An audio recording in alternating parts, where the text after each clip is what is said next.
Dios, me alegro que estemos aquí reunidos esta mañana. Dice la palabra de Dios que Dios está con nosotros, el Señor está con nosotros. Y entre las maneras en que Él ha decidido derramar su gracia de una forma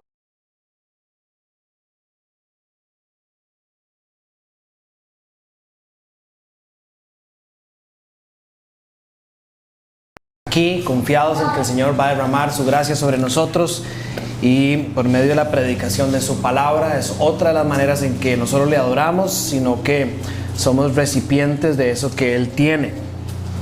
Hoy vamos a continuar con la segunda parte de la enseñanza iniciada la semana pasada, basada en 2 de Corintios capítulo 8 versículos 1 al 6.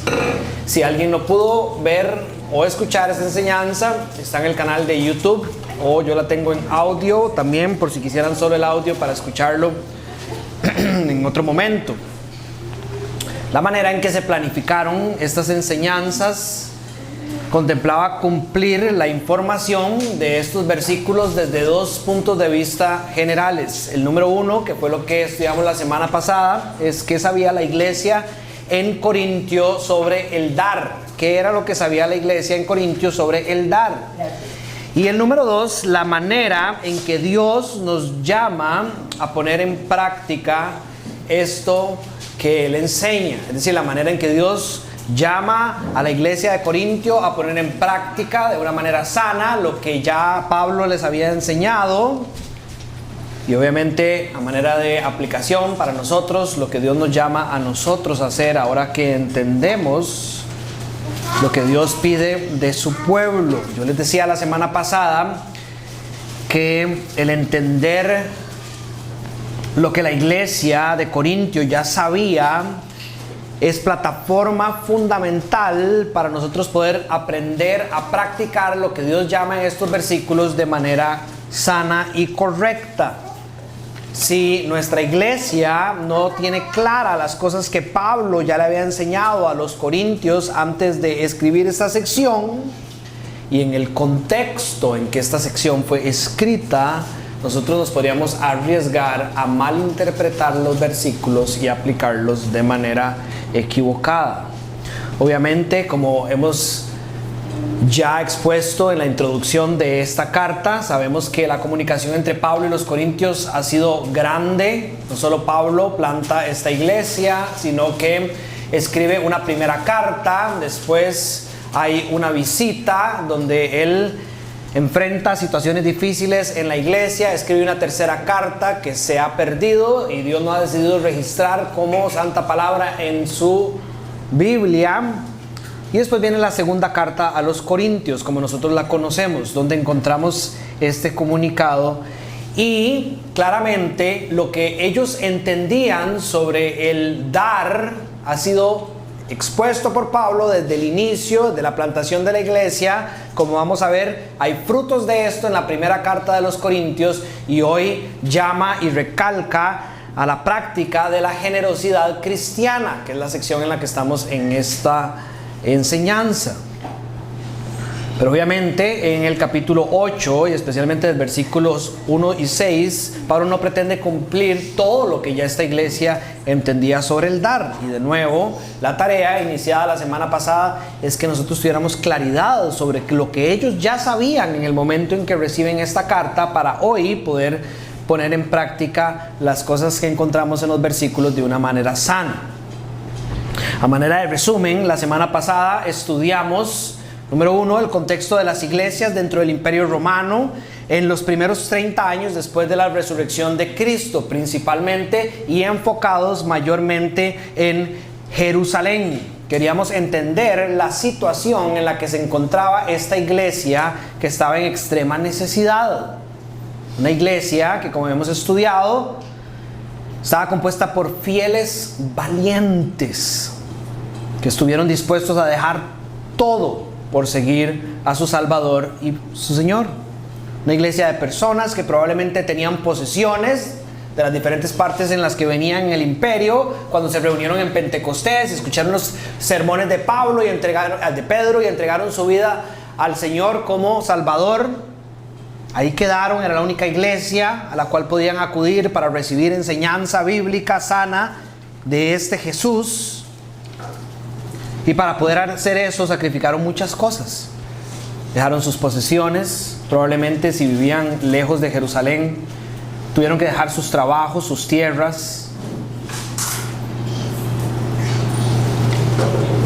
Pero estudiamos que por la alta persecución que existía en el contexto inmediato en el que están haciendo esta iglesia nueva, los del camino, esta iglesia primitiva, estas personas habían perdido muchas de las posibilidades, estando ahí ahora en Jerusalén, de poder trabajar o de recibir algún tipo de apoyo, tanto del imperio como de sus familiares, por causa de su fe.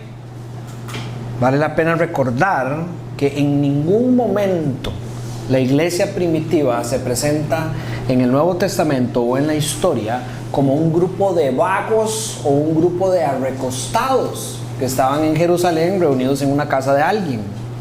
En ningún momento se presenta como una partida de fanáticos, podríamos decir, que lo único que querían era sentarse en el suelo en una manta y estar viendo para el cielo sin hacer nada. Ahora, ¿cómo sé yo esto? Podría preguntarse. Número 1, al Dios que ellos decidieron adorar nunca los llamó a hacer este tipo de cosas. Este Dios, que es el mismo Dios ayer, hoy y siempre, enseña para aquellos que estaban en Jerusalén como aquellos que habían escuchado del Dios y por esa razón estaban adorando en Jerusalén, por medio del libro de Proverbios, un libro de sabiduría para todos los cristianos y todo el pueblo de Dios de todos los tiempos, que todo esfuerzo, todo trabajo, el capítulo 14, versículo 23, tiene su recompensa. Y que quedarse solo en palabras, es decir, sin acciones, sin trabajar, lleva a la pobreza. Es decir, Dios de ninguna manera podría ver con agrado a esta iglesia primitiva si ellos en su entendimiento creerían que adorar a Dios significa no hacer nada. Proverbios 6, del 6 al 8, dice: fíjate en la hormiga. Y le apunta al perezoso, le dice al perezoso: fíjese en la hormiga. Dice: fíjese en lo que hace y adquiera sabiduría por verla. Aprenda de cómo operan las hormigas. Aquí tenemos algunos expertos en bichos y hormigas, pero yo creo que todos aquí en Nosara hemos estado antes de las lluvias y vemos a las hormigas que van y vienen, ¿verdad? Y cuando ya uno tiene un ratito de estar acá, uno sabe que ese es un indicador, con algunas hormigas en específico, de que vienen las lluvias fuertes. Están trabajando, se están preparando, están constantemente haciendo cosas. Proverbios dice: fíjense, gracias Laura, en esas hormigas. Dice: no tienen ni quien las mande, no tienen quien las está vigilando, no tienen quien les está diciendo vayan y hagan. Pero en el verano almacenan provisiones por medio de su trabajo, y durante la cosecha recogen alimentos, están preparándose, hay trabajo de por medio. De nuevo, entonces la pobreza de esta iglesia de Jerusalén no podría entenderse como un mandato de Dios a simplemente sentarse y no hacer nada para adorarme a mí. También sabemos que los apóstoles nunca lo hubieran permitido. No puedo profundizar mucho en temas de la semana pasada, pero por ejemplo, Colosenses en el capítulo 3, versículo 23, dice: hagan lo que hagan, Pablo, el mismo Pablo que escribió esta carta de Corintios, trabajen de buena gana, como para el Señor, es decir, no como para nadie del mundo. Es decir, porque el Señor requiere esto, vayan y trabajen siempre con un corazón que busca honrar a este que da el trabajo y que llama a trabajar. Pero de nuevo, la persecución de parte de los familiares y de parte del imperio era tal que pocas cosas podían hacer estas personas para proveerse de lo más esencial. La iglesia de Jerusalén estaba sufriendo mucho en medio de la extrema pobreza. El gran historiador Josefo, un historiador no cristiano, en un libro que escribió llamado Antigüedades Judías, registra que en Jerusalén, y obviamente esto incluye de una manera peor para los nuevos creyentes, recuerden escuchar la semana pasada el mensaje de la semana pasada, había gran hambre, dice, en Jerusalén y en alrededores, y muchos murieron por causa de sus necesidades. La semana pasada también estudiamos de dónde nace la idea de administrar correctamente lo que Dios nos ha dado. Lo estudiamos desde los parámetros del Antiguo Testamento con respecto al uso del diezmo y las ofrendas. Lo estudiamos según las enseñanzas del Nuevo Testamento sobre cómo estaba en el corazón de la iglesia desde el principio el dar.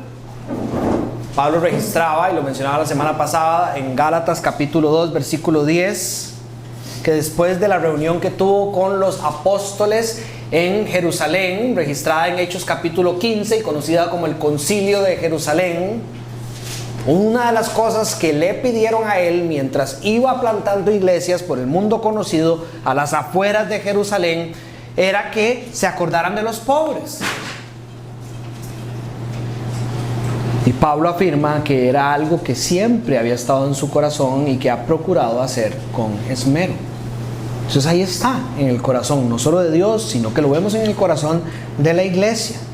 Y también estudiamos sobre cómo la iglesia neotestamentaria, por medio de las ofrendas, está llamada a recoger los dineros para ser utilizados en dos, por lo menos, grandes diferentes áreas. Número uno, lo que tiene que ver con las necesidades internas, el mantener a las personas que trabajan en el ministerio de la palabra y necesidades más inmediatas de la congregación, y también para las necesidades externas. Vamos a profundizar en eso un poquito más adelante. Hoy, en esta segunda sección de la serie, buscamos ir más allá en entender sobre lo que es la buena mayordomía del dinero.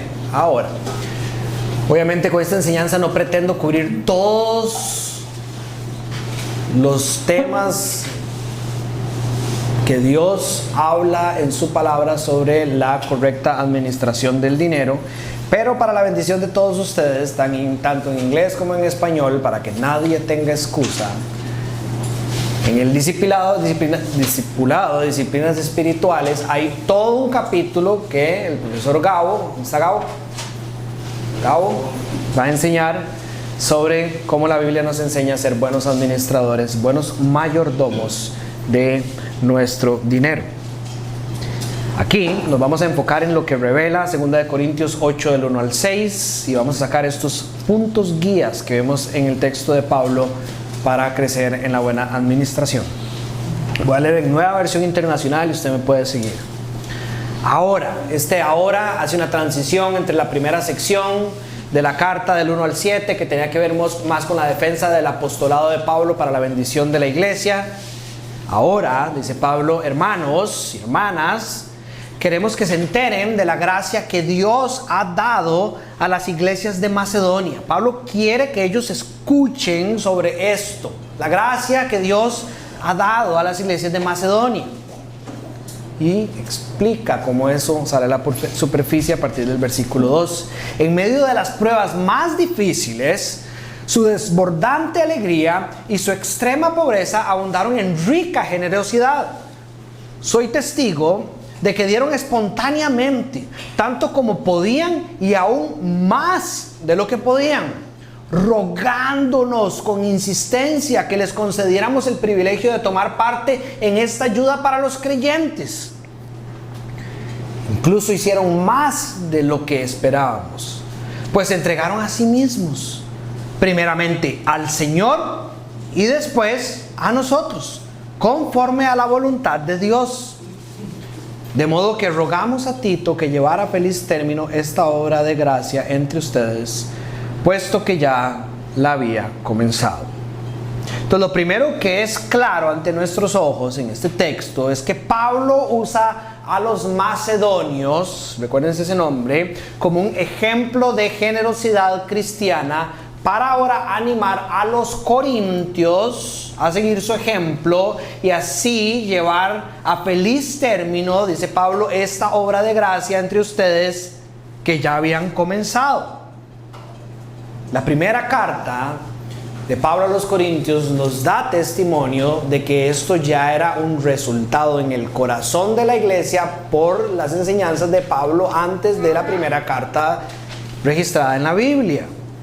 En el capítulo 16, del versículo 1 al 3 de Primera de Corintios, encontramos que Pablo dice: en cuanto a la colecta para los creyentes, es decir, ya estaba ahí pasando, sigan las instrucciones que di a las iglesias de Galacia. Otro grupo, ¿se acuerdan? Ya habíamos hablado de los macedonios y ahora se está mencionando a los de Galacia. Entonces los de Macedonios están siendo usados para ser ejemplo los de Corintios, y las instrucciones de cómo dar en la primera carta venían ejemplificadas por aquellos de Galacia. El primer día de la semana, en este caso el domingo, cada uno debe apartar y guardar según sus ingresos. Ahora, ojo esto, qué lindo. Según el Nuevo Testamento, es decir, hay muchas más iglesias registradas en la historia, pero solo me voy a basar en el Nuevo Testamento. Las iglesias de Galacia incluían Antioquía de Pisidia, Iconio, Listra y Derbe. Iglesias importantes registradas en el libro de los Hechos, cruciales en la expansión del Evangelio.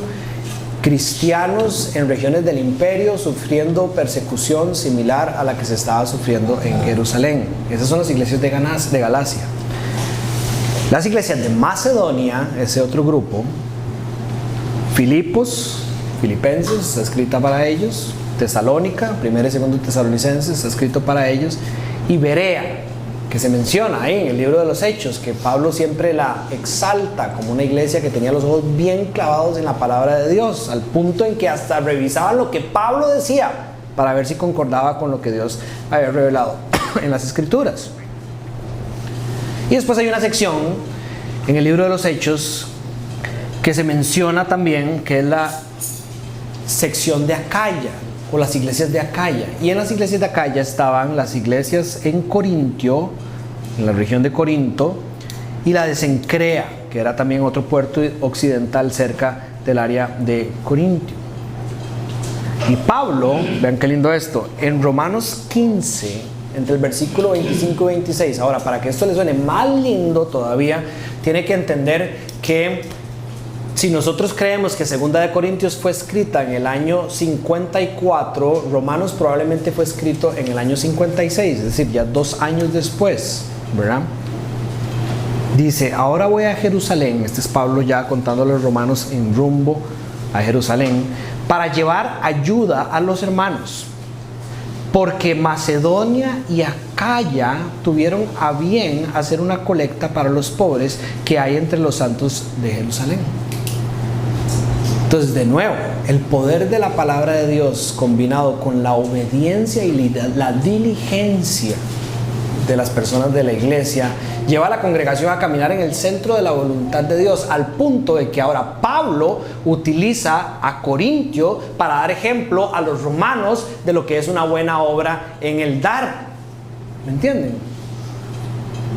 A mí me parece lindísimo, porque estamos estudiando sobre una iglesia que quiere hacer algo que parece que le está costando. Puede ser que nosotros sintamos como que queremos hacerlo y nos cuesta, pero por medio de la obediencia y la confianza en lo que Dios llama a hacer, podemos ser usados también como ejemplo, si lo quiere ver de esa manera, en lo que es honrar al Señor.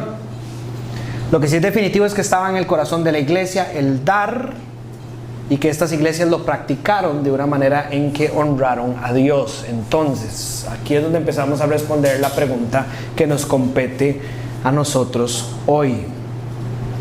¿Cómo fue que ellos, y cómo somos llamados nosotros a dar para ser también una iglesia que honra a Dios?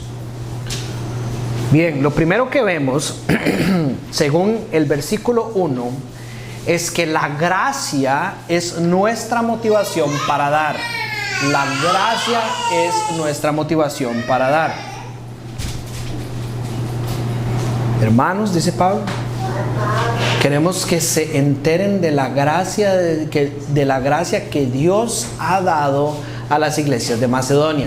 Y les decía cuando estaba leyendo el texto completo que Pablo lo pone de manera en que nosotros entendamos que la gracia es el catalizador, ese iniciador de toda buena obra que ellos están haciendo, ahora específicamente con respecto al dar. Y Pablo está siendo preciso en escoger estas palabras, en lo que son buenas obras por medio de la gracia como generadora, y las buenas obras basadas en buenas intenciones humanas, simplemente en buenas intenciones humanas. Ahora déjeme explicar esto un poquito más. Hacer cosas buenas, trata de seguirme en esta idea, hacer cosas buenas es algo natural de todos los seres humanos. Todos los seres humanos, no solo los cristianos, todos los seres humanos en su naturaleza tienen una inclinación a o por hacer cosas buenas. Aunque la definición de lo que es bueno cada día está más torcida, ¿verdad? Porque si bueno es Dios, si la humanidad cada día camina más lejos de Dios, entonces el entendimiento de lo que es verdaderamente bueno cada vez está más torcido. El diseño, hechos a imagen y semejanza, el ser humano fue creado para buenas obras y por ende busca hacer buenas obras. En la mañana les trataba de explicar a las personas que imagínense el corazón de todos los seres humanos, y en el corazón de todos los seres humanos hay un espacio donde se necesitaba de la sabiduría de Dios para que ese espacio tuviera ese catalizador de buenas obras ante los ojos de Dios. Pero en el momento en que nuestra relación con Dios se rompe al creer que hay una fuente mejor que Él para poder tener catalizador de buenas obras, poniéndolo en otras palabras, en el momento en que nosotros escogemos idolatrarnos a nosotros, ejemplificado en Génesis capítulo 3, en el momento en que, aparte de la verdad única de Dios presentada a los hombres, el hombre escogió escuchar otra verdad representada por la serpiente como otra posible buena fuente para lo que yo tengo que ser, esa relación se rompe. Y la fuente necesaria para las buenas obras se aparta por nuestra corrupción. La santidad evita, la corrupción evita que la santidad pueda estar en comunión, Dios con los hombres. Pero eso no significa que el diseño del corazón haya cambiado. Simplemente que ahora carecemos de lo necesario para producir verdaderas buenas obras ante Dios. Aunque siguen siendo buenas obras, ya no son buenas obras ante Dios, porque hace falta de ese componente que solo Dios puede dar. Imagínense un carro,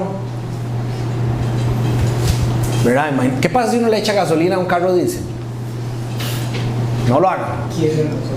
Quiere decir, don Martín es mecánico conocedor del asunto, ¿verdad? Ese carro estaba diseñado para funcionar con un específico componente que es el catalizador y trae la combustión al motor para que funcione de manera adecuada, de una manera que cualquiera diga ese carro funciona bien, ¿verdad? En el momento en que esa fuente es reemplazada por otra, es decir, diésel, ahí está el tanque, ahí está el carro, ahí está el motor, pero no va a funcionar de la manera en que fue diseñado. Espero que me estén siguiendo con esa analogía, esa idea que les acaba de decir.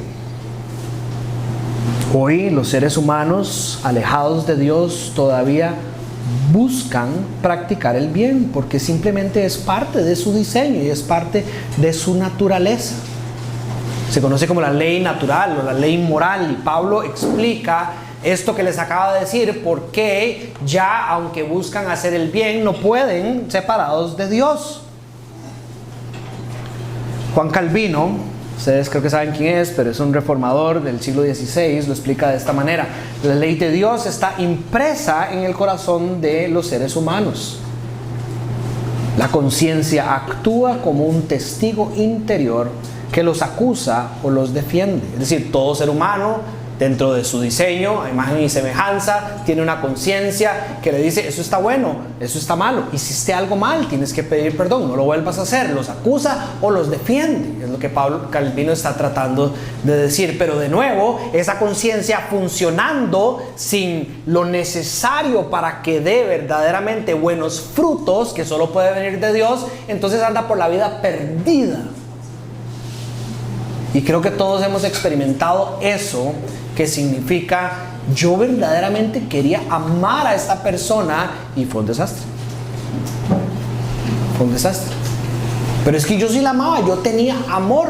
Pero cuando usted practica ese amor separado de eso que Dios trae, es un desastre. Es un desastre.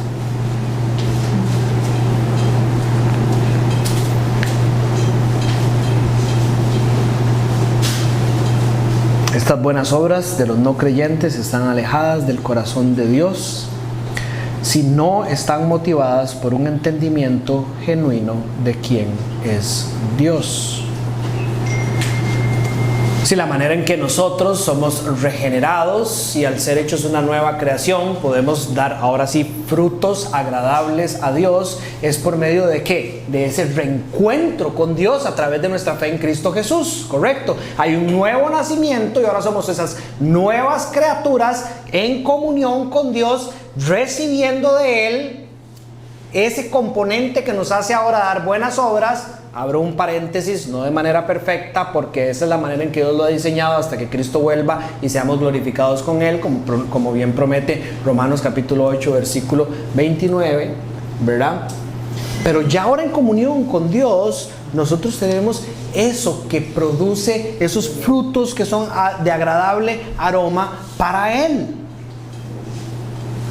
Pero es el resultado de un entendimiento genuino de quién es Dios. Y ese entendimiento solo viene por su gracia. ¿Me entienden? Vamos. Nadie de aquí, dice Pablo en Romanos capítulo 2, se podría levantar y decir, suave, a ustedes de este lado, fijo fue por gracia. Pero nosotros que estamos de este lado, viera lo que hemos estudiado y nos hemos preparado. Es decir, nosotros sí lo descubrimos por nosotros mismos. Todos destituidos de la presencia del Señor. Y es por su gracia, no por obras, para que nadie se gloríe, por su gracia que hemos sido salvos. Y esa salvación ahora es para, versículo 10, siempre. Para siempre, pero además para buenas obras que Él ha preparado para que nosotros practiquemos, ¿verdad? Entonces esa es la gracia, el catalizador. Ahora, yo quería hacer un ejercicio con ustedes, porque yo siento que esta es la manera en que funciona, no solo porque así la Biblia lo dice, sino porque lo he experimentado. Meditar en la gracia de Dios se vuelve como una fuente de agua viva que empieza a llenar nuestro corazón y sale por todas las cosas que hacemos y por las cosas que sentimos. Si usted alguna vez ha estado en un ojo de agua o no ha estado en un ojo de agua, bueno, hay ojo de agua en San José, si han ido al balneario de ojo de agua, yo he ido muy chiquitillo y me acuerdo que sí, así era, pero también aquí en Arenales uno puede pegarse una caminadita que no es muy lejos y muchos de aquí saben cómo llegar y uno encuentra el ojo de agua que alimenta muchas de las familias de Arenales. Y es básicamente, usted llega a un lugar donde no hay una explicación razonable para usted ni para mí, ¿verdad? Donde el agua brota de la tierra. Por algo que pasa allá abajo, el agua brota de la tierra.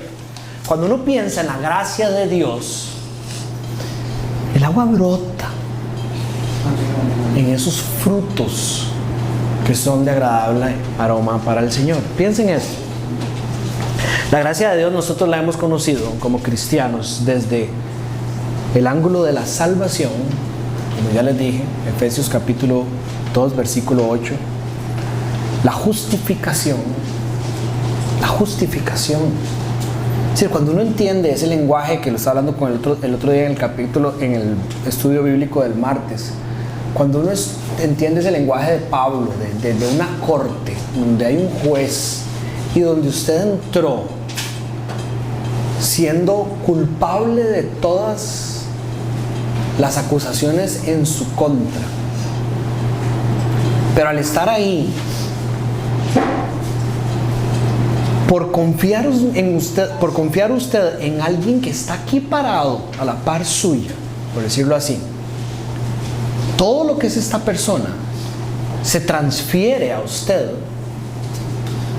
y que gracias a lo que él hizo, no por nada que yo hice, yo entré a la corte siendo culpable, sabiendo que no podía traer nada a la mesa más que mi pecado, pero hay un hombre ahí parado con una vida perfecta, que dio su vida en sacrificio perfecto, para que todo el que crea en él reciba el perdón de pecados, de una manera en que ahora el juez, en vez de verme a mí, lo que yo verdaderamente sé que soy, ve a alguien que yo por mí mismo no soy, santo, justificado ante ese juez por esta persona que está aquí, Jesucristo de Nazaret. Y que ahora en adelante vivo una vida que, aunque yo sé que peco, no con voluntad de pecado, es decir, no con deseo de vivir en mi pecado, pero cayendo en pecado por esta carne en la que todavía habita mi espíritu, el juez ha decidido nunca más volverme a ver a mí sin ver a Cristo primero. Y por esa razón, cuando Él me ve a mí, ve santidad y quiere estar conmigo. Y he sido justificado. Ya no soy un criminal, sino que ahora soy un santo. Y ya no caigo corto por mis errores, sino que tengo de sobra por la perfección de Cristo.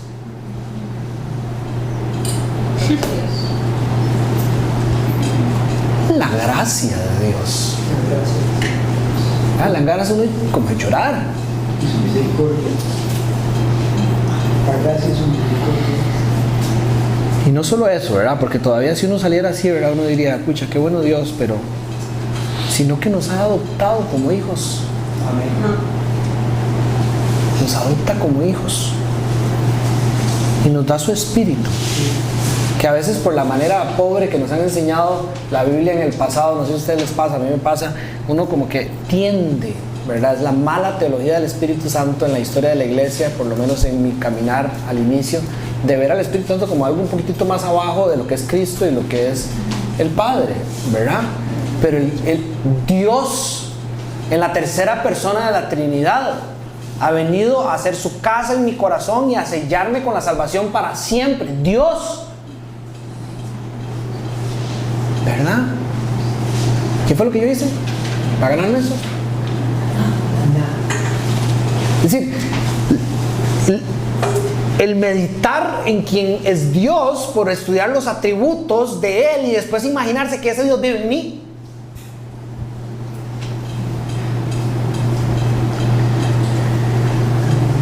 Me da acceso constante a su presencia, dones para servir, fortaleza en la debilidad, una santificación progresiva, esperanza de gloria eterna, herencia incorruptible. Y en cosas materiales, el alimento diario, el vestido y sustento básico, el trabajo y la capacidad de disfrutarlo. ¿Usted sabía eso? Eclesiastés capítulo 3, yo lo entendí hace muchos años. Dios no solo da el trabajo, sino que de Dios viene la capacidad de disfrutar el trabajo. Entonces tal vez hemos pedido mal o no de manera completa cuando le decimos al Señor, Señor, dame un trabajo.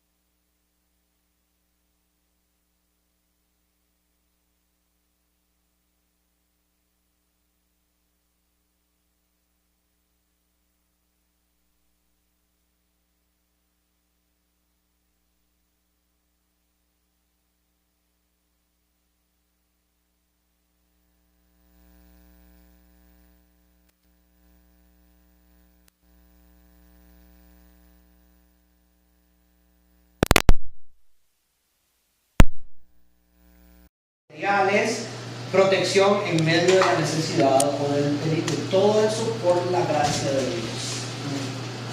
Yo le aseguro, mi hermano y mi hermana, Si usted me pide esta lista, que yo la tengo con todos los versículos bíblicos a la par, y usted medita en esa lista todas las mañanas, usted va a vivir su vida diferente. Usted va a vivir su vida motivado por la gracia de Dios. Y las obras que usted va a hacer durante ese día van a ser agradables al Señor. De nuevo, Calvino escribe, pues me he dado cuenta que tengo un comentario de Calvino donde sacó nada poseemos que no hayamos recibido gratuitamente de la mano de Dios. Aún lo material es dado como una muestra de su bondad paterna. Y también Calvino sobre el 2, capítulo 8, estaba estudiando. El Evangelio no solo nos reconcilia con Dios, sino que también enciende en nosotros el deseo de vivir en amor y generosidad hacia los demás. Es decir, meditar en la gracia de Dios nos lleva a querer vivir para Dios y obedecer los caminos que Dios ha marcado para su pueblo. Y uno de esos caminos es dar. Lo segundo que encontramos en el texto es este grupo de palabras: damos en todas las circunstancias, con gozo y con generosidad. El texto dice que estos de Macedonia, en medio de las pruebas más difíciles, y de nuevo, esto es un reto. Cuando usted crea que usted la está pasando mal, vaya y lea la Biblia sobre las pruebas que pasaban los cristianos, para que entienda que son las pruebas más difíciles, ¿verdad? Dice que además, en medio de las pruebas más difíciles, a pesar de su extrema pobreza, y Pablo sabemos que conoció lo que era pobreza, riqueza también, es el testimonio de esas dos cosas. Sí, él sabe de lo que está hablando. Y ahí, en medio de eso, abundaron en rica generosidad. Y que además lo hicieron con desbordante alegría. Desbordante, me gusta más la palabra gozo, ¿verdad? Porque la alegría cambia de repente por las circunstancias que usted tiene. Hoy puedo usar un ejemplo, ¿verdad? Espero que no me asuste la señora. Pero en la mañana yo les decía a la iglesia: si mi esposa se muere hoy, ¿verdad?, voy a estar triste, voy a estar alegre. Pero el gozo es constante en mi corazón, porque la tristeza o la alegría de mi vida está construida sobre la compañía de mi esposa más que pueda, pero el gozo está construido sobre lo que Dios es y sobre lo que Dios me ha dicho. Entonces, en medio de la profunda tristeza, mi gozo va a ser exactamente el mismo, porque yo sé que el Señor de mi esposa no la suelta y la ha llevado a ese lugar precioso donde la ha glorificado y va a compartir con ella por el resto de la eternidad. Y ahí hay gozo, ¿verdad? Entonces, de esto es lo que está hablando Pablo aquí. En medio de esas pruebas súper difíciles y en extrema pobreza, ellos abundaron en riqueza y generosidad, con desbordante gozo. Ahora, aquí es importante que vayamos analizando las cosas con cuidado. ¿Qué significa extrema pobreza? O tal vez usted no ha estado en extrema pobreza o cerca de lo que es verdadera extrema pobreza, que creo que aquí en Costa Rica no existe, ¿verdad? Es decir, existe en otros países, cuando usted estudia se dará cuenta. Pero digamos que podríamos decir: no me alcanza para vivir. El no me alcanza para vivir es una razón para no dar nada, para no pensar en dar hacia los demás. La respuesta sería no necesariamente, no necesariamente. Pero de nuevo, es algo que hay que tener cuidado a la hora de estudiar. Y les voy a decir por qué. Vamos a un ejemplo que creo que nos ayuda a entender bien el cómo sí, pero no necesariamente, con mucho cuidado. Hay una historia registrada en los evangelios que habla sobre una viuda pobre que visita el templo. No sé si ustedes la han escuchado, pero Lucas la registra de esta manera. Jesús se detuvo, estando en el templo, a observar y vio que los ricos, estos maestros de la ley y demás que estaban ahí, se el contexto de la historia, echaban sus ofrendas en las alcancías del templo. Y también, dice, vio a una viuda pobre que echaba 2 moneditas de cobre. Y Jesús les dijo: les aseguro que esta viuda pobre ha echado más que todos los demás.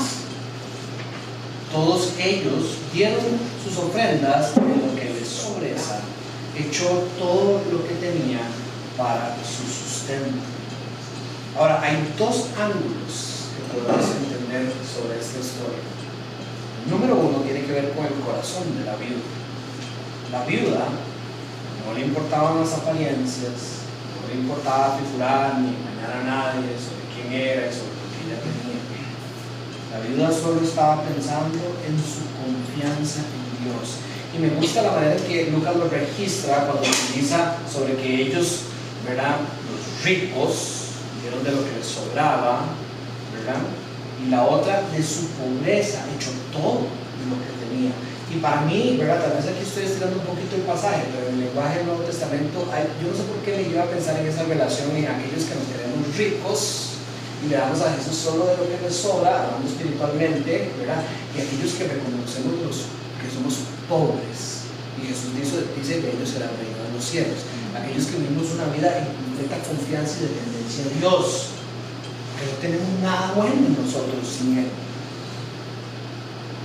Creo que también es el corazón de ese ángulo que se muestra de la viuda, no solo en la práctica, sino del origen de su práctica. Estaba pensando en su confianza en Dios. En el sistema de los tiempos que estudiamos la semana pasada, ella da al templo según lo que solicitaba la ley. Ella, con un corazón, eso mismo da testimonio en los evangelios de esto, agradecido, da como un acto de fe y adoración. Y Jesús lo reitera. ¿Cuánto dio? Yo no sé exactamente cuánto es el cambio en esos tiempos con el dólar de hoy, pero se entiende que es muy poco. Ella dio muy poco, pero Jesús la exalta, no por la cantidad, sino por ese corazón sincero, gozoso y sacrificial, generoso de esta mujer, características que vemos también a Pablo llamando a los corintios a tener. Es esa rica generosidad que muchas veces pensamos que tiene que ver con el número más grande, pero entre los ojos de Jesús tienen que ver, y de Pablo, tiene que ver con una disposición del corazón para dar. Eso nos ayuda a tratar de responder si la extrema pobreza prohíbe el dar generosamente o no. John MacArthur, un pastor estadounidense, escribió: los cristianos devotos dan sin importar la situación, porque las peores circunstancias no pueden menguar su devoción por Jesucristo. Pero hay un segundo ángulo en esta historia. Jesús está denunciando un sistema injusto e insensible en el templo. Si usted estudia los versículos antes y los evangelios hablando sobre esta historia, se va a dar cuenta que, por ejemplo, en Marcos capítulo 12, hablando sobre el mismo contexto de la viuda pobre, Jesús está enseñando, previo a esta ilustración que él mismo saca de lo que está pasando en el templo, que debemos cuidarnos, dice, de los maestros de la ley. Les gusta pasearse con ropas largas y recibir saludos en la plaza. Esos son los ricos, ¿verdad?, de la época. Les gusta ocupar los primeros asientos de las sinagogas y los lugares de honor en los banquetes. Luego, por el contexto que ya sabemos, donde Jerusalén estaba en extrema pobreza, los únicos que podían vivir así son esos ricos. Se aprovechan, dice Jesús, se aprovechan de las viudas, y para disimularlo hacen largas oraciones. Jesús dice: estos recibirán peores castigos. Entonces, hay una manipulación e insensibilidad hacia los necesitados del pueblo. La viuda era parte de un sistema que en vez de cuidar a las viudas, como claramente vemos a lo largo de toda la ley de Dios en el Antiguo Testamento, de todos los escritos del Antiguo Testamento y además en todas las enseñanzas de Jesús, la viuda era parte de un sistema que en vez de cuidarla, la dejaba en mayor necesidad. Entonces, es claro que todos los cristianos somos llamados a dar de lo que el Señor nos ha dado. Todos debemos de dar según las posibilidades, resumiendo los textos bíblicos, de manera voluntaria y gozosa, conforme a la gracia de Dios. La próxima semana se va a predicar el capítulo 12 de esta misma sección, donde dice: no se debe exigir a nadie que dé más de lo que está en su capacidad, sino que cada uno debe dar según lo que Dios le ha concedido. Dios no pide lo que no ha dado. Y en el versículo 3 de la sección de hoy dice: soy testigo de que dieron espontáneamente tanto como podían.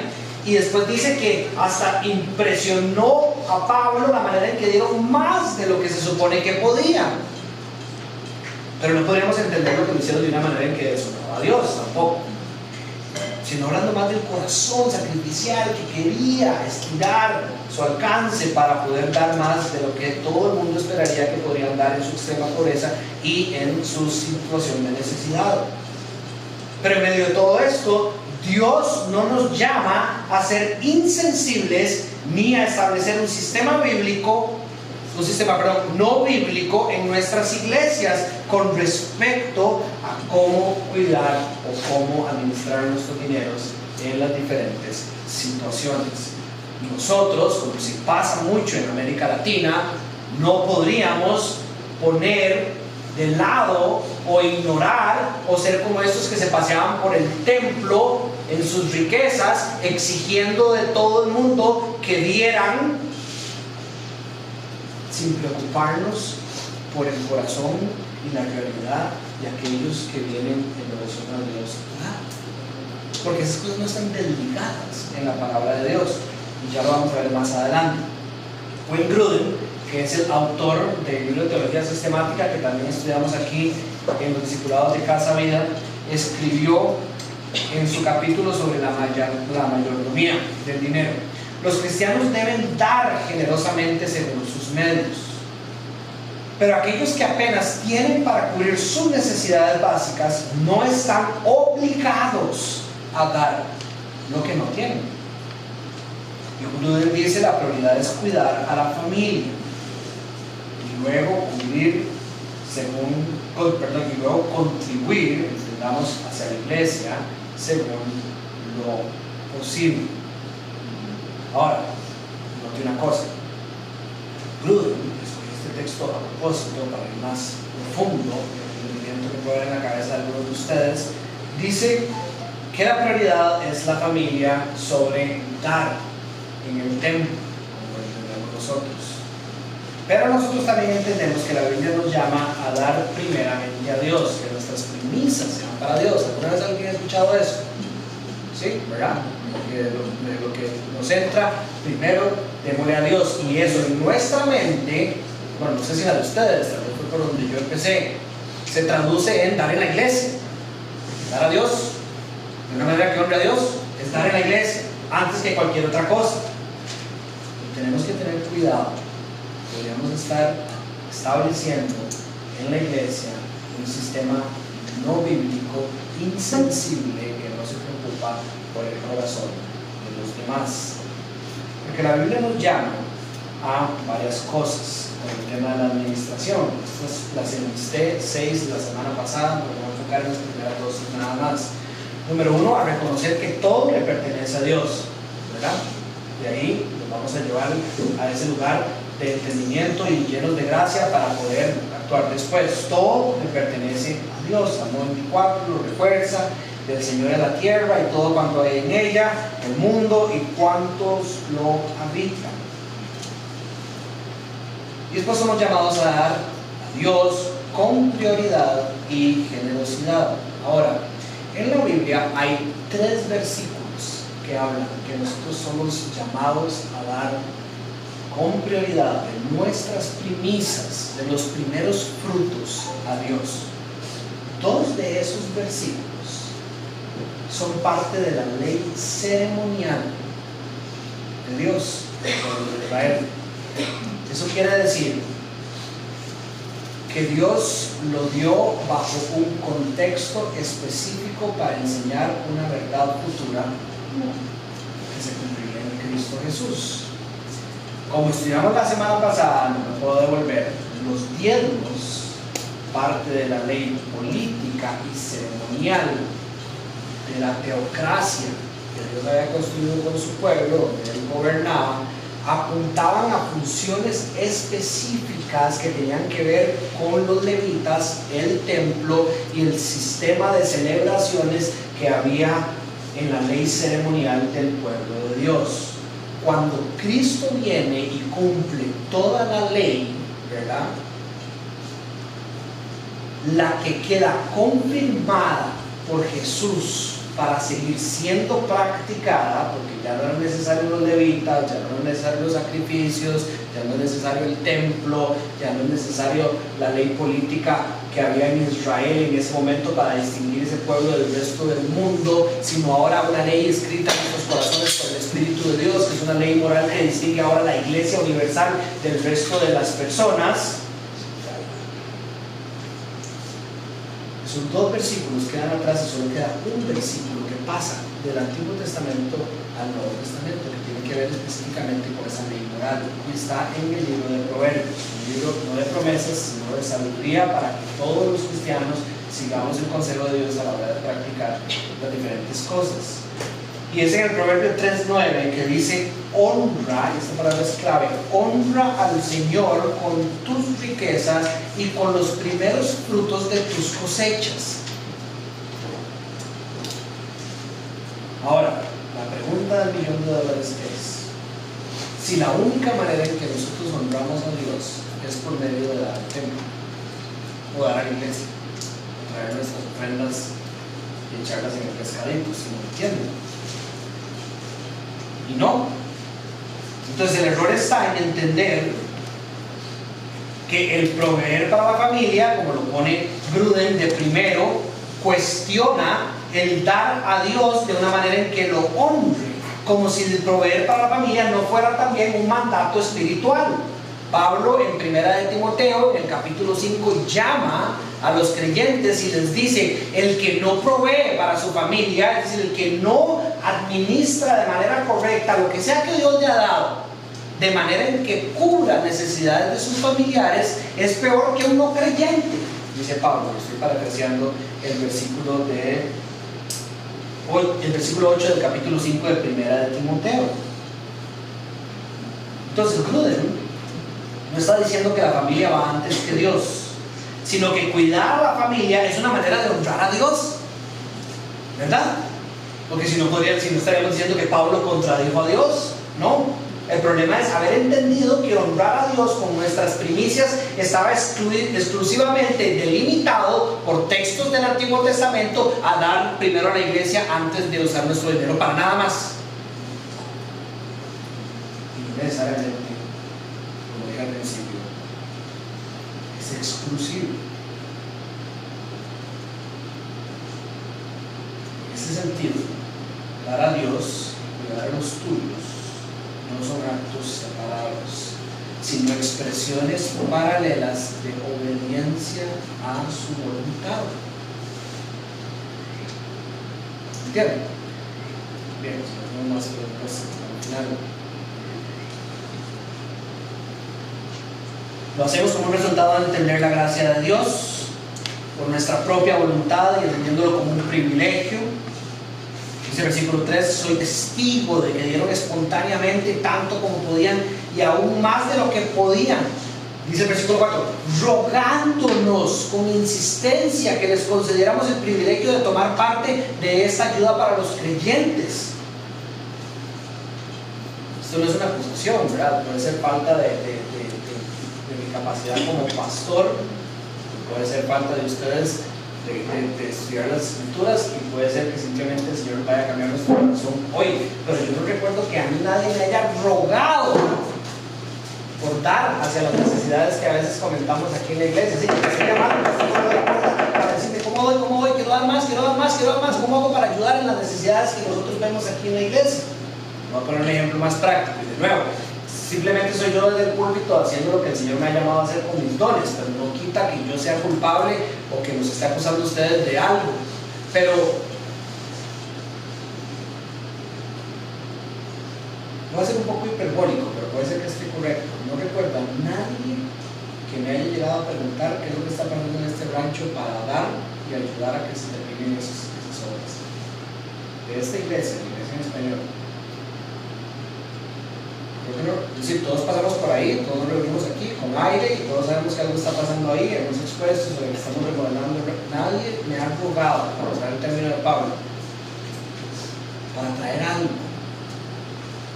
10 pesos, con un corazón gozoso, lleno de esa rica generosidad de la que habla Pablo, para contribuir en un proyecto que está pasando aquí en la iglesia. Porque Pablo ha avisado, lo hemos hecho anteriormente, y ustedes saben que este tipo de cosas pasan. Solo en junio vamos a construir, a nombre de Casa Vida, junio y julio, 3 o 4 lugares de misericordia. Eso significa 4 por 9, para los que no se maten, $36,000. $36,000 que la Iglesia Universal, incluyéndonos a nosotros, va a usar para bendecir diferentes familias de esta comunidad. ¿Cuántos aquí se podrían poner de pie y darme una respuesta clara de dónde vienen esos $36,000? Simplemente conocen de alguien hace las cosas, ¿verdad? ¿Cuánto les falta? ¿Tienen esa plata para esas casas? Sería una belleza, ¿verdad? Que viviéramos una vida donde rogamos dentro de nuestras situaciones difíciles y nuestra extrema pobreza. Estoy hablando de nosotros, nuestra congregación. Rogamos por enterarnos, por lo menos, a ver de qué manera podemos nosotros ayudar con algo, en toda circunstancia, con gozo. Queremos sentir el gozo en medio de la dificultad en otras áreas de la vida cristiana. ¿Por qué tendemos a excluir esta? ¿Verdad? A veces las personas dicen, bueno, yo creo que voy a perder el trabajo, pero no importa, porque yo sé que el Señor me va a sostener y yo voy a sentir gozo, ¿verdad? Tenemos que tener una cirugía, o alguien tiene una cirugía, y necesito yo sé que voy a experimentar el gozo del Señor en medio de esa cirugía que viene para mí. Estoy pensando en mi esposa, ¿verdad? Cuando le operaron la cadera, yo sé que mi esposa decía, quiero experimentar el gozo del Señor, que sé que me va a sostener en medio de la recuperación, sin poder caminar, realmente sin poder ir al baño, hay que llevarla al SAD, ¿verdad? Es decir, ¿por qué en temas de la mayordomía del dinero no estamos tan ansiosos en sentir eso? ¿Verdad? Les voy a dar, porque siento que el Señor me está llamando, tengo una situación enfrente mía, el vecino, alguien dentro de la iglesia, yo quiero dar. Y en medio de la escasez, sentirme gozoso de mi confianza en lo que el Señor puede hacer en mi corazón y en mi vida a través de mi obediencia. Otra característica es que es un acto sacrificial. Definitivamente las circunstancias no eran favorables para esta iglesia, ¿verdad? Y yo me pregunto cuántas veces nosotros dejamos de dar basados en nuestras proyecciones futuras inciertas de las cosas que vienen. Se hablaba a la iglesia en inglés, y ustedes de alguna manera son afectados por el mismo contexto. Estados Unidos acaba de cambiar de presidente y es Donald Trump y viene súper agresivo y hace unos movimientos económicos, no estoy hablando ni bien ni mal de Trump, ¿verdad? Pero que ponen al mundo entero nervioso, ¿verdad? Entonces yo me pregunto, ¿cuántas veces, cuántos de nosotros basamos lo que damos a nuestra iglesia confiando en nuestro entendimiento y proyecciones de lo que pueda pasar dentro de un año o dos, que pueda estar en el gobierno, ¿verdad? Y de nuevo, esto tiene que entenderse dentro del entendimiento diligente, de lo que es un buen administrador del dinero según la Biblia, ¿verdad? Pero ustedes saben como yo se los estoy diciendo. Me refiero cuando usted se lee 4 varas en redes sociales y cree que ya entiende la economía mundial, como para decir, bueno, yo voy a ayudar con la vara del rancho, pero como estoy viendo la cosa, dentro de un año puede ser que pegue duro la vara, entonces mejor lo voy a dar para la construcción del rancho, para ayudar a esta familia en necesidad. Voy a evitar esto. ¿Qué pasa con buscar el reino de los cielos primeramente y después todas las cosas vendrán por añadidura? Todo el mundo sabe ese versículo, pero nadie se quiere aprender en el contexto en el que está dado. Jesucristo está hablando sobre la ansiedad de estas cosas y dice, vean los pájaros, vean las flores, cómo se visten, quién les da de comer, tranquilos, cada día va a tener sus propios afanes. Se están preguntando, pensando, tratando de adivinar lo que va a pasar con el Bitcoin y Donald Trump dentro de año y medio. Cada día tiene sus propios afanes. Vean como yo he tenido cuidado de ustedes. Confíen y actúen. Busquen a ese Dios, a ese reino de los cielos en su vida. Y después las demás cosas ahí van a venir por añadidura. Bueno, eso de ninguna forma llama a la no diligencia, pero definitivamente debe actuar diferente. Y Santiago dice, ustedes dicen, hoy o mañana iremos a tal ciudad, a tal lado, pasaremos allá un año y haremos negocios y vamos a ganar dinero. Y ni siquiera, dice Santiago, es decir, dice Dios, saben qué va a suceder mañana. ¿Qué es su vida? Dice, ustedes son como la niebla que desaparece por un momento y luego se desvanece. ¿Verdad? Nosotros vamos a llegar al Señor y le vamos a decir, yo casi ayudo en la iglesia. Casi ayudo. Pero es que se me llamó antes, pero era que yo estaba viendo una cosa que iba a pasar dentro de un año. Entonces no pude obedecerle, pero que era por unas proyecciones que yo tenía, ¿verdad? Yo le puedo enseñar el artículo que me llegó de Instagram, que aseguraba que eso iba a pasar. Versículo 5, incluso hicieron más de lo que esperábamos, pues se entregaron a sí mismos primeramente al Señor. Incluso hicieron más de lo que esperábamos, dice Pablo, pues se entregaron a sí mismos primeramente al Señor y después a nosotros conforme a la voluntad de Dios. Este versículo nos empieza a aterrizar el avión, funciona como una especie de cierre. Se entregaron primeramente al Señor. Es decir, Pablo dice, cuando dice hicieron más de lo que esperábamos, es decir, Pablo está como diciendo, wow, qué frutos más hermosos podemos ver en ellos. Se entregaron primeramente al Señor. Es decir, Pablo de nuevo exalta que su generosidad fue no simplemente emociones de ser buenos humanitarios, ayudando, ¿verdad? Y ese tipo de cosas, sino un fruto de una vida rendida a Dios. Ese es de nuevo lo que hablamos al principio, el generador de sus obras. Se entregaron primeramente a Dios, y por estar entregados a Dios, dice, se entregaron a nosotros después. Rendirse la voluntad de Dios involucra una voluntaria disposición a seguir y colaborar con aquellos que Dios ha puesto para liderar el camino, ¿verdad? Porque en las iglesias eso es lo que el Señor ha hecho. Ha dado dones de diferentes maneras, y entre los dones que ha dado, a unos ha llamado a pastorear a la iglesia. Entonces Pablo dice, ha sido maravilloso verlos no solo como se entregan a Dios, sino que por consecuencia de entregarse a Dios, confían en que nosotros hemos sido llamados para guiar el camino, para hacer esto y que esto es agradable a nosotros, y participar en esta colecta. Su entrega al apóstol, de aquí no fue por obligación, sino de nuevo como una expresión práctica de su entrega a Dios. Tenía un pastor hace muchos años, que de alguna manera espero que lo entiendan en el contexto. Decía, cuando ustedes le cuenten a alguien que ustedes se van a ir a una misión, que van a ir a servir al Señor, ¿verdad? en un país, empieza a predicar el evangelio y la persona le dice, uy, qué lindo, está excelente, me encanta lo que estás haciendo. Dígale, bueno, está bien, entonces eche para que yo pueda hacerlo. Decía como de manera chistosa, ¿verdad? Pero básicamente el ejercicio que él estaba tratando de decir es, si usted verdaderamente cree que esta persona está haciendo algo que va a ir a honrar al Señor, entonces ¿cómo lo va a poner en práctica eso que cree? ¿Qué va a hacer? Si la persona es un misionero que está recaudando fondos para ir a servir al Señor en Afganistán y predicar la obra, simplemente no le diga, wow, eso está increíble, creo muchísimo. Y no, también a la billetera y debe que sea $1. Muestre con sus actos que usted verdaderamente cree que esto es bueno, según su Señor. Pero a eso súmele, según el versículo, conforme a la voluntad de Dios. Las entregaron primeramente al Señor y después a nosotros, pero todo conforme a la voluntad de Dios, y esto es clave.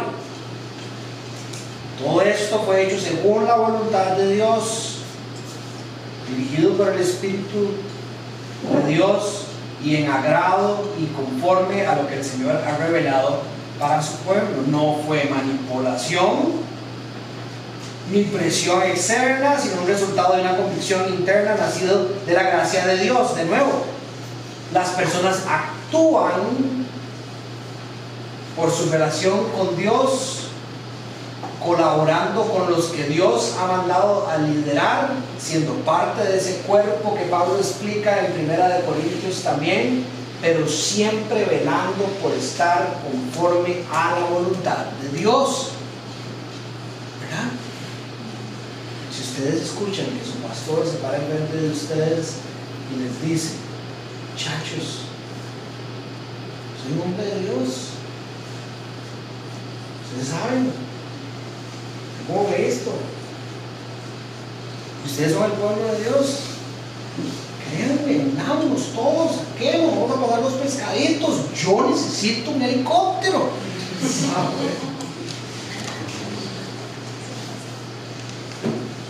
Eso no es conforme a la voluntad de Dios. En ningún lado habla sobre hacer a los que sirven en el templo ricos, ¿verdad? En poner al pueblo a vivir en extrema pobreza para que estos otros se paseen por el templo y tengan las mejores sillas y los mejores asientos, los mejores parqueos.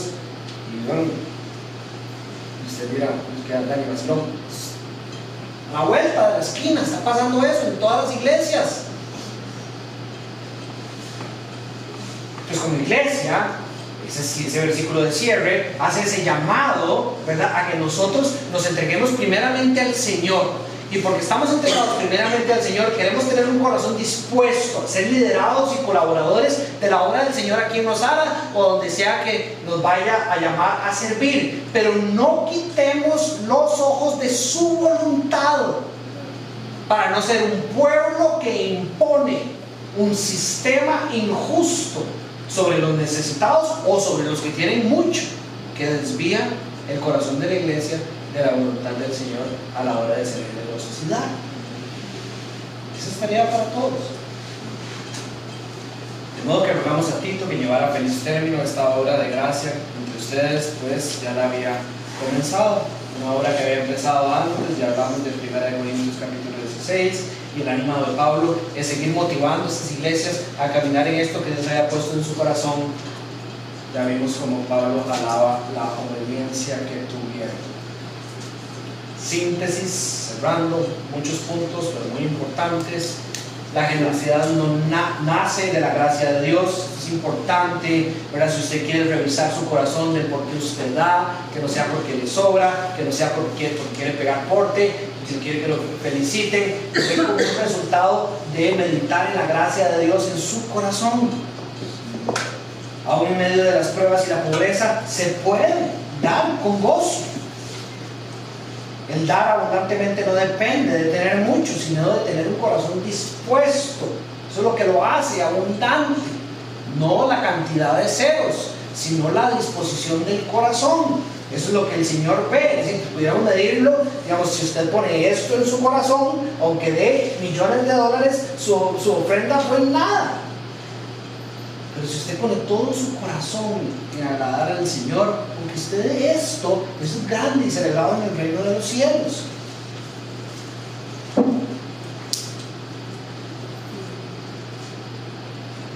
La generosidad voluntaria, no es forzada, es en obediencia a Dios, pero no forzada por un sistema no bíblico.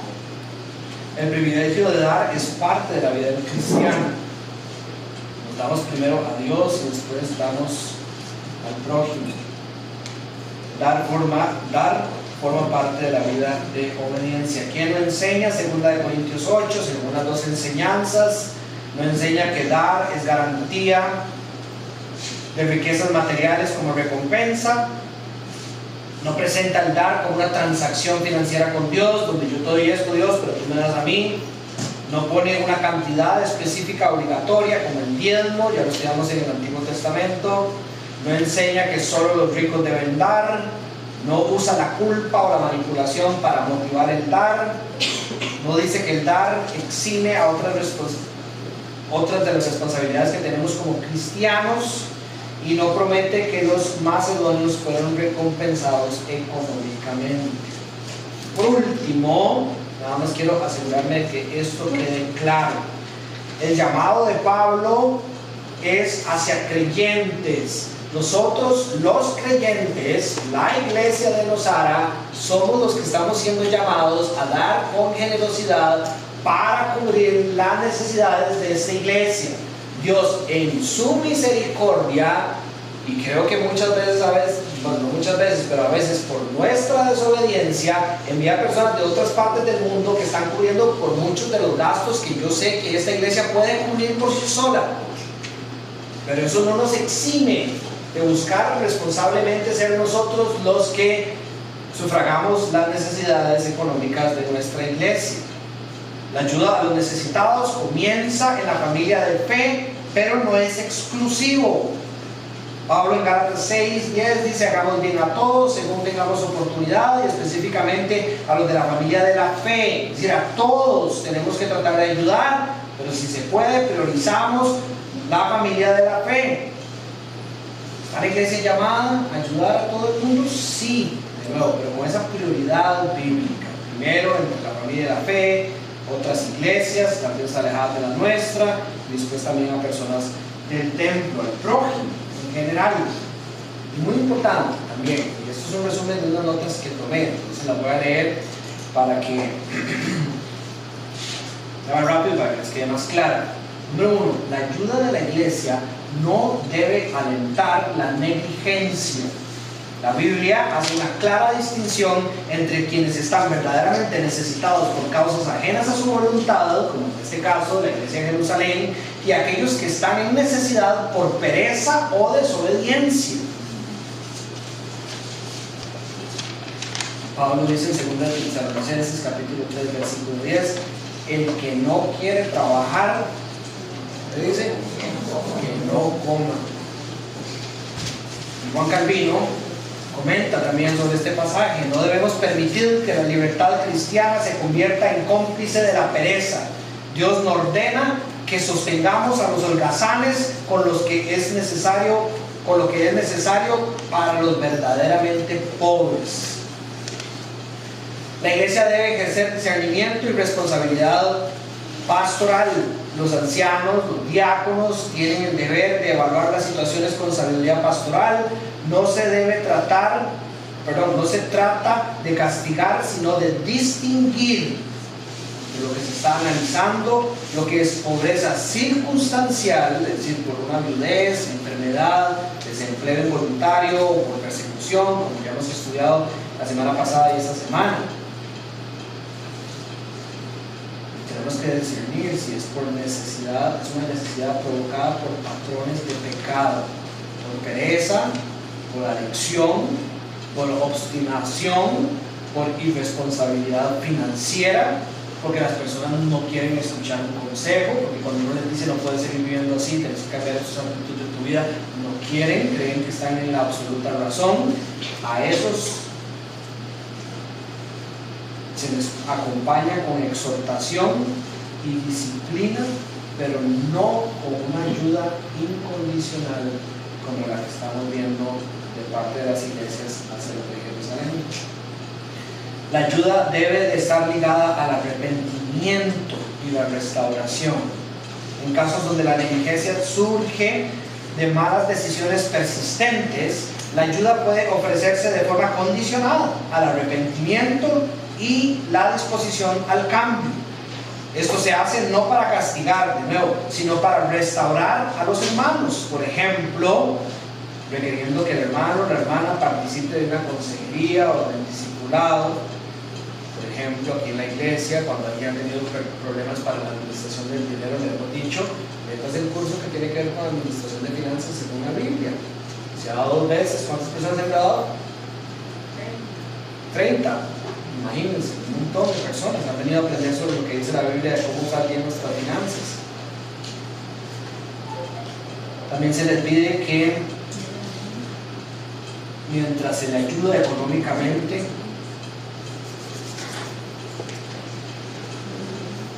se le acompaña, para poderle facilitar oportunidades de trabajo,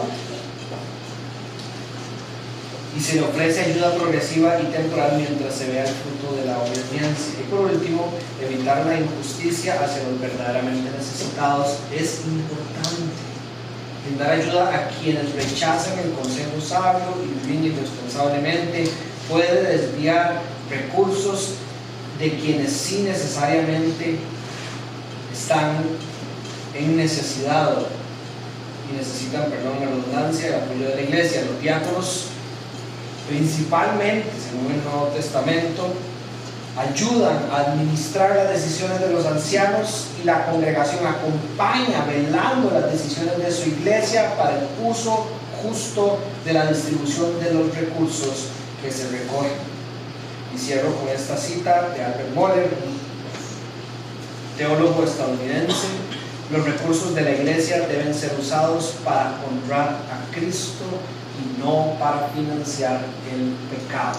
Entonces estemos constantemente revisando la manera en que damos, administramos y usamos como congregación nuestros bienes. Bien.